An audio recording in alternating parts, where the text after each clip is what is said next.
The Lord be with you. A reading from the Holy Gospel according to Matthew. Jesus came to his native place and taught the people in their synagogue. They were astonished and said, "Where does man get such wisdom and mighty deed? Is he not the carpenter's son? Is he not his mother named Mary, and his brothers James, Joseph, Simon, and Judas? Are not his sisters all with us? Where does man get all this?" And they took offense at him. But Jesus said to them, "A prophet is not without honor except his native place and his own house." And he did not work many mighty deeds there because of the lack of faith. The Gospel of the Lord. Today, we honor in a very special way a carpenter, a man who took upon a big task to take it to be the husband of Mary.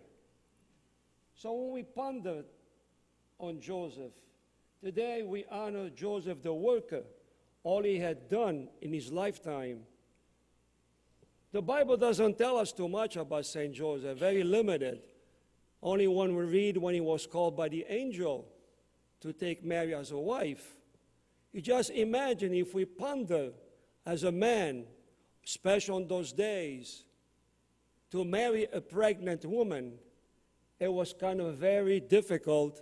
Matter of fact, it was almost an impossibility. And no way a man will marry a woman, okay, just knowing the man, okay, being sort of introducing to the woman and be engaged only, and then she's pregnant. On this day and age, it'll be something difficult also. Amazing enough that he refused, he didn't want it. He said, "No, I'm not going to do it."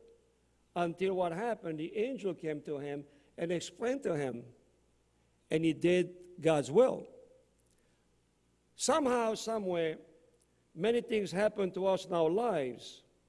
And as St. Joseph took upon himself this task, and he never see Jesus yet before he went to his ministry. He died before Jesus went out and became the ministry and all his work is supposed to be done. So when we look at this man today and all the work he done, we know little of him. We know he was a carpenter. He built chairs, built windows, built tables, and did woodwork. And he taught Jesus to do that. Jesus was his assistant, as history tells us that. But what is the message today? Well, we honor St. Joseph the worker.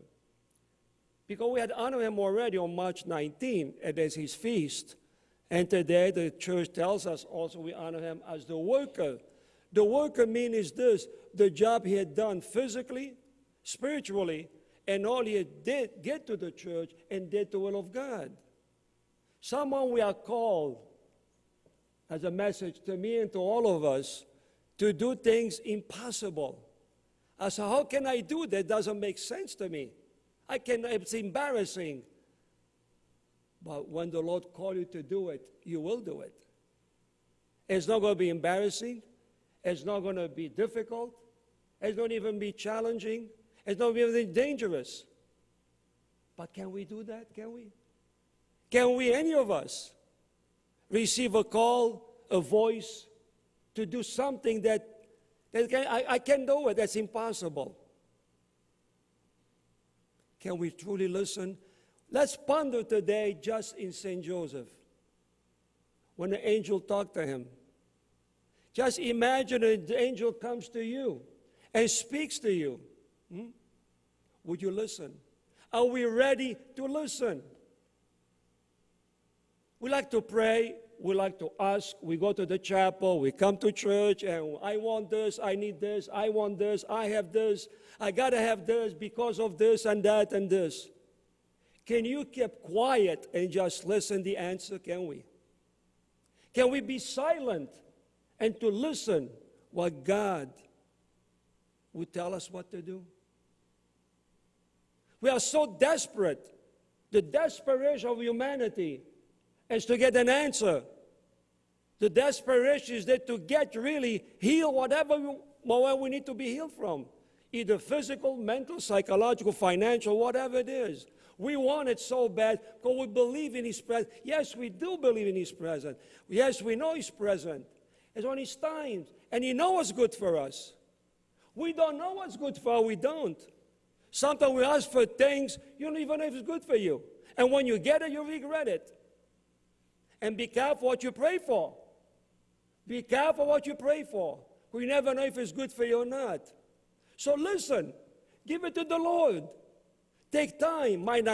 He might not talk to you for weeks, for months, for years. Look, St. Monica. Look, all these saints. Took years after years after years. St. Charbel spent 30 years on a desert to finally to see God in his life.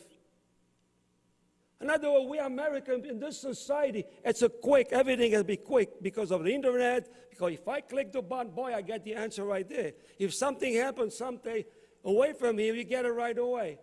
Our spiritual journey, it is not a computer. It is not a software you can press. Spiritual, Jesus, I press Jesus, you speak to me now and tell me what to do. It doesn't work that way. It's something very intimate, very spiritual. It's something built in ourselves, which we need to understand that. It's patience with the Lord. He's teaching us patience, isn't it?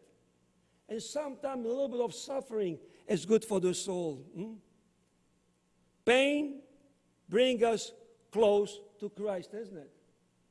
We all go into these pains, whatever the pain comes from, whatever the pain it is. It brings us close to Christ. Humble, humiliating. I say, Lord, here I am. I can do nothing without you. I need you. Help me. And I will listen. I will listen. When you go to the chapel, spend hours. Beautiful.